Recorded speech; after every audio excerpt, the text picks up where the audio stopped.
Hello, Scrap and Ames fans, how are we all? I'm back with my Scrapping Fun Kits design team share for July, my first project. This month's kit, if you haven't seen my unboxing, but it is a magical theme kind of kit with Harry Potter as the inspiration for this month's kit. Now I'm doing a bit of a mixed media out, and that photo there is of my gorgeous little niece, of her, oh gosh, I think it was like last year, Mother's Day almost last year, in a snuggle suit. So I thought it was perfect for this layout. So I'm actually using some mixed media paper, that A4 paper that a friend of mine gave me at my birthday last month. I thought I'd give it a bit of a go just to see what it would do. I didn't have any black cardstock. I was originally looking for some plain black cardstock and going to do some yellow over the top, but couldn't find it, so I had to sort of fiddle around a little bit in my stash as to what I was going to use. So I picked the black pattern paper that was there that you saw in the beginning with the crosses on it, and I'm using that as my pattern paper sort of mat, 12 by 12 mat, and then I'm going to use this white in the which you'll see shortly. So I've just used the Colour Blast shimmer spray in the saffron, just to give it a bit of a spray and give it some nice yellow shimmer across that watercolor paper, or the mixed media, sorry, not watercolor paper. I went with that yellow because it's sort of that goldy color, magic, and that Harry Potter sort of look as well. I sort of get that black, gold, all those sorts of browns, things like that, depending on the colour of the house, I guess, as well. But that's sort of what I was going for. And my kit is the Gryffindor colours, so there's a bit of that in there, I think, from memory. All right, so I've just matted it to a piece of one of the pieces of pattern paper, that sort of brownish, goldish kind of colour that you saw me mat my photo on. That was in the kit. And now I'm just going to use some double-sided tape to fit the mixed media paper to the black pattern paper background paper. Now I made sure I really pushed down the tape. That's what you can see me sort of doing, is really taking my time to really flatten it out. Because the paper did bow a little bit and warp, I wanted to make sure it was really flattened out, so that way it would hopefully sit flat, or as flat as could be, against the black background paper.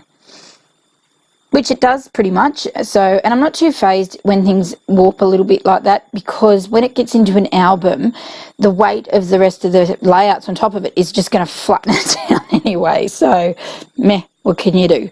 As long as it doesn't sort of interfere with my design of my layout and sticking things on, I'm okay with it. So centering that as much as I possibly can, making sure it's as stuck down as flat as it can be.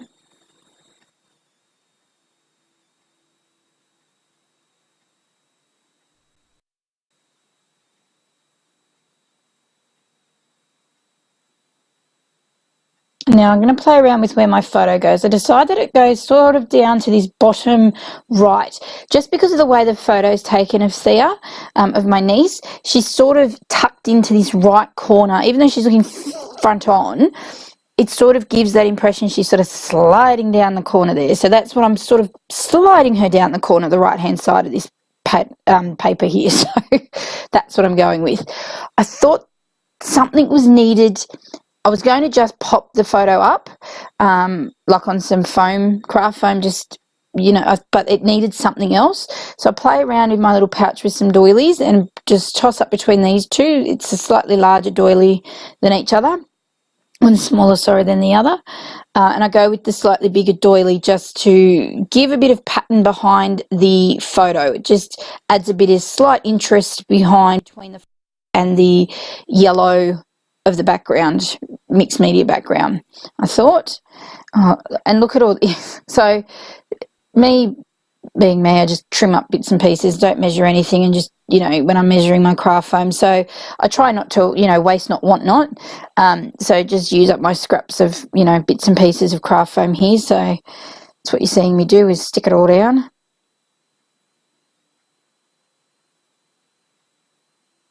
Now I'm hoping the blog post for this will go up on the Wednesday morning, on Wednesday the 4th of July. It goes up at 10:30 Queensland time, Australian Eastern Standard Time, is that right? I don't know. I never get the time zones correct. Anyway, I'm hoping that this will be able to be uploaded somewhere around the same time. In saying that, I know there's like 4 kits left of these like Harry Potter kits. So if you are liking the looks of them and they are pretty darn good, I would jump on and go and hit the subscribe tab and jump on and grab one. I know you can pick of the 4 houses, and I think there's like one of Gryffindor, one of Ravenclaw, and 2 or something else. I think I saw Raylene post today. So definitely jump on and have a look, and if you want one getting quick, you can pick which house you get, as long as, so just make sure you highlight which one you would like. Just send Raylene a message and she will get that out to you ASAP. Also in the kit you just saw me use there is a little cut apart sheet with all different little elements on it. I'm just going to use the Sleepy Cat just because, I don't know, it just sort of reminded me of a baby for some reason, Sleepy Baby. I thought it looked cute. So I just went with it. Why not?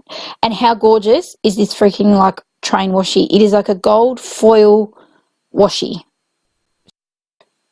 So I've cut it in half, and we'll try not to hoard it, but it's so cute. It is so gorgeous. So yes, so I used that there, and then I'm going to use the cat, and then there's these clips which come in the individual house colours, the Harry Potter house colours. So this one is the Gryffindor colour, and I've popped that up in the corner there just to balance off the little cluster I'm building down the bottom here with the train washi and the Sleepy Cat. I just felt that it sort of, that bottom left was tipping a little bit, tipping the scales a little bit, so I just wanted to balance it out a little bit visually with that tassel at the top. So I add the 9 3/4 charm down the bottom here. Now I'm using my Glossy Accents because it's quite a stronger adhesive to make that stick down. Oh my god, by the way, Glossy Accents, someone leave me a comment. How on earth do you not get it to clog up all the time? Unless people are fooling me on YouTube when I watch them and use it and it makes it look like they've never clogged up. I put a pin in it and it goes rusty and yuck. Like I've now cut like a whole split thing in the top nozzle bit of it. So contemplating trying to put it in one of my little fine tip bottles that I've brought, cheapy bottles that I have. But it just, it drives me nuts.